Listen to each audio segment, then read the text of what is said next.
on May 1st, I made the decision with a couple other teachers that this was a movement that was very important for as many of us to participate in as possible.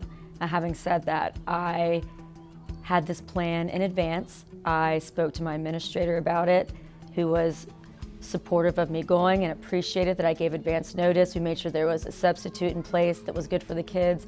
I also emailed all of my parents just to let them know that I was participating in it, and if they had any questions, they were more than welcome to ask me, because I did not want them to think that their children were not going to be attended, that I would just abandon them like that. I would never do that. And I made it very clear that I was going for the children. And I had some very positive responses from the parents that appreciated it. My students appreciated it. They clapped for me. They were so happy that we went.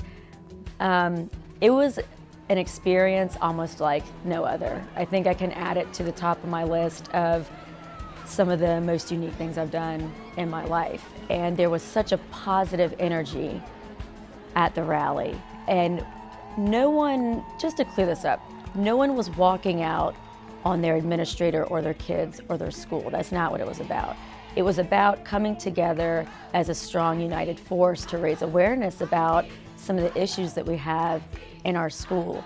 And when you show up to a rally like that and you see people holding signs that says, "It rains inside my school," and "My father's a teacher and I'm on Medicaid, I qualify for Medicaid," just really, really opens your eyes to the reasons why that march was so important. Because some of our children, they come from nothing and they need us in their lives. They need materials to learn. They need us to be there, to be healthy, to be happy. They need to be happy. With the really large class size, it's hard to get to everybody who needs your help. There's so many individualized instruction for the classroom now, because kids are on so many different levels. They have certain needs that you need to meet, and it's hard with the larger class sizes, and it's very stressful. It's stressful to the kids because they're not getting everything that they need. It's stressful to us because we can't give them everything that they need all the time. And I don't think people realize that we take that emotion home with us every single day, and we live with that. If something happens to one of my students, that affects me like it's my child. And it's just a really big burden, and we really wish there was more support from our government to realize that. If they want a change in education, they have to start this change and make things better. And it doesn't necessarily mean that teachers need to be making a ton more money. Yes, that is something that I do agree needs to happen.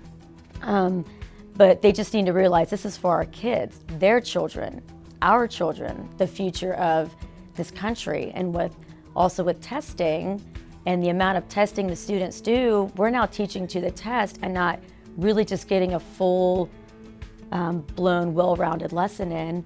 We have to hit on a couple points here and then a couple points there, and it just gets thrown around and they're not really getting a wholesome lesson. For the educators, it's very emotional for us, how we're relating to our students, also how we're relating to our coworkers, the people that we work with. If someone on our team, if something happens to them, we're all there for that person.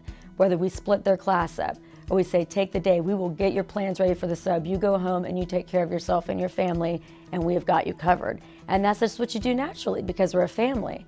It's not a business, and I feel like it's become more of a business with the way funds are delegated, to which things are going to fund and what they're not going to fund.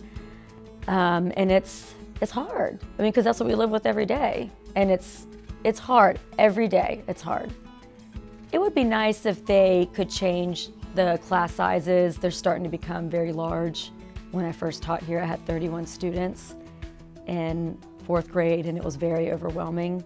And I felt like there were a lot of kids I wasn't fully reaching, and it was a struggle every day to go home knowing that. So that making smaller class sizes would be one of the issues that I would love to see worked on. I also think a lot of the standardized testing could be done away with. I don't have a problem testing kids to see how much they've grown and what they've learned, so you can go back and reflect on what you may need to do better. I understand that, but the amount of testing we do is out of control.